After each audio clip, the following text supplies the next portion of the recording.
नमस्कार दोस्तों, आज के इस वीडियो में हम बात करेंगे एलआईसी पॉलिसी के बारे में। दोस्तों, एक वीडियो बड़ा वायरल हुआ था सोशल मीडिया पे। उस वीडियो में बताया गया था कि एक एलआईसी का कस्टमर था, वो एलआईसी की ब्रांच में गया क्योंकि उसको अपनी एलआईसी बंद करवानी थी। और जब उसने मालूम किया कि अगर वो एलआईसी बंद कराता है तो उसको कितना पैसा मिलेगा, तो ये सुन के वो काफ़ी शॉक हो गया, काफ़ी उसको एक धक्का लगा, आश्चर्यचकित हो गया क्योंकि उसको बताया गया कि आपने एलआईसी जो जमा कराई थी, उसने 3 साल तक एलआईसी जमा कराई थी। 3 साल में उसने करीबन 70,000 रुपए जमा कराए थे। लेकिन 3 साल बाद जब वो एलआईसी बंद कराने जा रहा था, तो उसको केवल 23,000 के आसपास मिल रहे थे। और इस वजह से उसने एलआईसी की ब्रांच में काफ़ी हंगामा किया, वीडियोज़ बनाए और वीडियोज़ में उसने एलआईसी को बुरा भला कहा, एलआईसी के स्टाफ को बुरा भला कहा, एलआईसी को फ्रॉड कहा। और उसके सोशल मीडिया पे वीडियो पे बहुत व्यूज़ आए और वही वीडियो बहुत सारे लोगों ने यूज़ करके अपने अलग-अलग सोशल मीडिया हैंडल्स पे डाले और सब लोगों के मिलियंस में व्यूज़ आए। और उन सब वीडियोज़ के नीचे सब लोग एलआईसी को गालियाँ देते हुए आपको मिलेंगे। आप चाहें तो वो वीडियो देख सकते हैं। अब दोस्तों, ऐसा क्यों होता है हमको समझने की ज़रूरत है। दोस्तों, अगर आप ये वीडियो देख रहे हैं तो चांसेस बहुत ज़्यादा हैं कि आपने भी कोई ना कोई एलआईसी पॉलिसी ले रखी होगी, या तो आपने कभी पास्ट में ली होगी या फिर आप फ्यूचर में लेने वाले होंगे।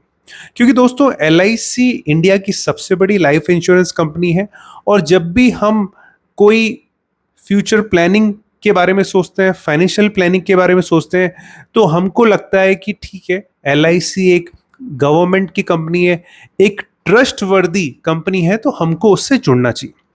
दोस्तों, और अच्छी बात भी है, हमको जुड़ना चाहिए और हम जुड़ते भी हैं।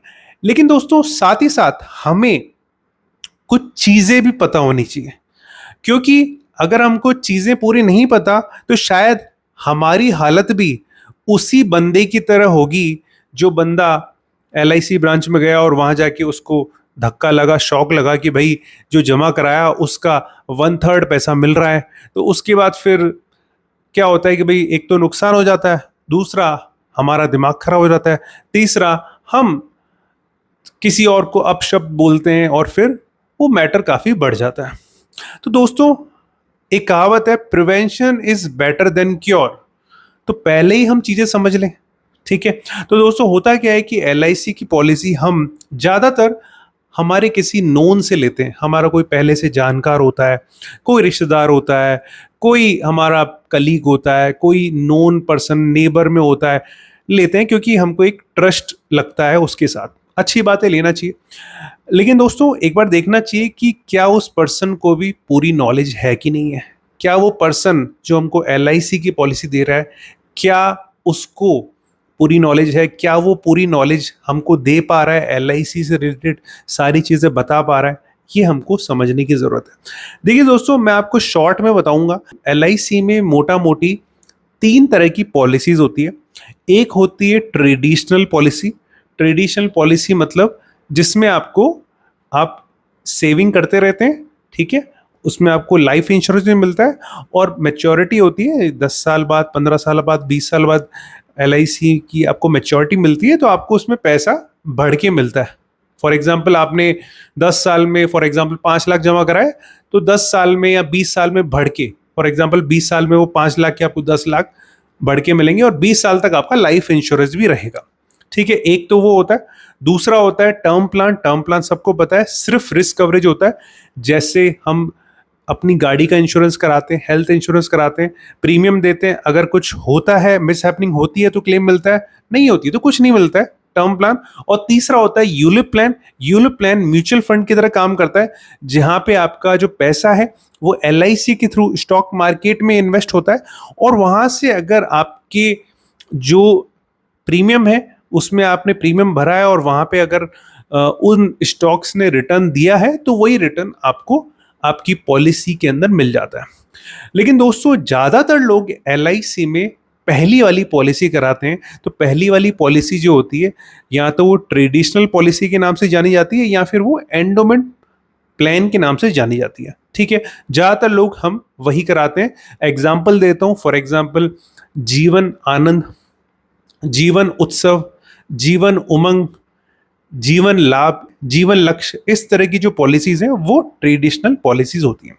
अब दोस्तों अच्छी बात है, आप करा सकते हैं, कई लोग कराते हैं, है ना, कई लोग इसकी बुराई भी करते हैं, लेकिन सबका अपना पॉइंट ऑफ व्यू है। मैं ये नहीं कह रहा कि ये करानी चाहिए या नहीं करानी चाहिए, हमको चीजें बस समझनी चाहिए, वो मैं आपको बताना चाहता हूँ। तो दोस्तों अगर आप ऐसी कोई ट्रेडिशनल पॉलिसी कराते हैं तो आपको ये समझना चाहिए कि ये पॉलिसी कराने के बाद कुछ टर्म्स एंड कंडीशंस होती हैं, और एक जो बहुत ही इंपॉर्टेंट टर्म और कंडीशन होती है वो होती है कि ये पॉलिसी अगर हम बीच में ही बंद कराते हैं तो क्या होगा।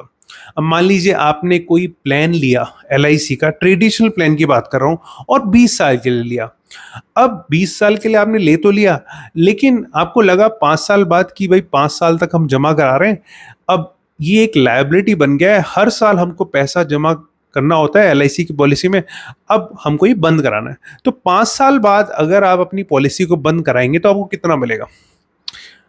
और ऐसा भी हो सकता है आपने प्लान शुरू कराया, 2 साल बाद ही आपको लगा कि यार 2 साल हो गए, अब इसको बंद कराते हैं। ऐसा भी हो सकता है आप 20 साल की पॉलिसी है लेकिन आप 10 साल बाद ही पॉलिसी को बंद कराना चाहते हैं, तो 10 साल बाद क्या मिलेगा। तो दोस्तों आपको ये जरूर पता होना चाहिए। तो दोस्तों जब भी हम पॉलिसी को बीच में ही बंद कराते हैं तो उसको हम सरेंडर बोलते हैं। पॉलिसी को सरेंडर कराना, ठीक है, क्लोज कराना, सरेंडर कराना एक ही बात है। ठीक है, तो जब भी हम पॉलिसी को बीच में बंद कराते हैं तो उसको सरेंडर बोलते हैं, और सरेंडर के समय हमको एलआईसी की तरफ से सरेंडर वैल्यू मिलती है। एलआईसी की तरफ से हमको सरेंडर वैल्यू मिलती है। ठीक है, तो वो सरेंडर वैल्यू कितनी होती है मैं आपको एक एग्जांपल से बता देता हूं। तो दोस्तों मान लीजिए आपने एलआईसी की एक पॉलिसी ली 20 साल के लिए। ठीक है, 20 साल के लिए आप एलआईसी की पॉलिसी लेते हैं और आप अपना प्रीमियम भरते जाते हैं। ठीक है, अब 20 साल की पॉलिसी आपने ले तो ली, लेकिन आपने एक प्रीमियम जमा कराया, और एक प्रीमियम जमा कराने के बाद आपको लगा कि नहीं, अब मैंने प्रीमियम जमा करा दिया लेकिन मुझे तो पॉलिसी जो है कंटिन्यू नहीं करनी है, मुझे तो बंद करनी है। तो दोस्तों एक प्रीमियम जमा कराने के बाद अगर आप बंद कराते हैं एलआईसी पॉलिसी को, मतलब एक आपने एक प्रीमियम जमा कराया और आपको 1 महीना हो गया, तो उसके बाद अगर आप जाएंगे एलआईसी के पास, आप बोलेंगे कि हम मेरे को मेरी पॉलिसी बंद करानी है, तो दोस्तों आपको उस केस में कुछ भी नहीं मिलेगा। मैं गारंटेड वैल्यू की बात कर रहा हूं, गारंटेड वैल्यू आपको कुछ भी नहीं मिलेगी, जीरो मिलेगी। ठीक है, अगर आप दूसरे साल जाते हैं बंद कराने के लिए, तो दूसरे साल अगर आप जाएंगे बंद कराने के लिए तो आपको 30% वैल्यू मिल जाएगी। तीसरे साल आप बंद कराने जाएंगे तो जो टोटल अमाउंट होगा उसका 35% आपको मिलेगा। चौथे, पांचवें, छठे, सातवें साल तक आपको आपका जो टोटल अमाउंट है उसका 50% ही आपको मिलेगा।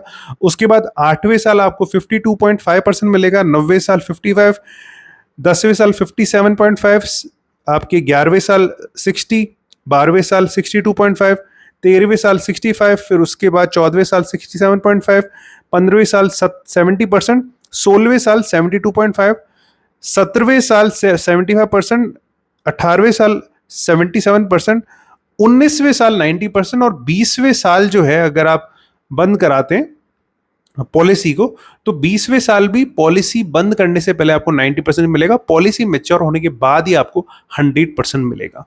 तो दोस्तों मैंने आपको बता दिया, अगर आप पॉलिसी शुरू कराने के बाद आप 1 साल बाद, 2 साल बाद, 3 साल बाद, 4 साल बाद, 5 साल बाद अगर आप बंद कराते हैं, इवन आप अगर आपकी पॉलिसी 20 साल की है, 10 साल बाद भी आप बंद कराते हैं, तो शायद आपने जो जमा करा है वो भी आपको पूरा अमाउंट ना मिले।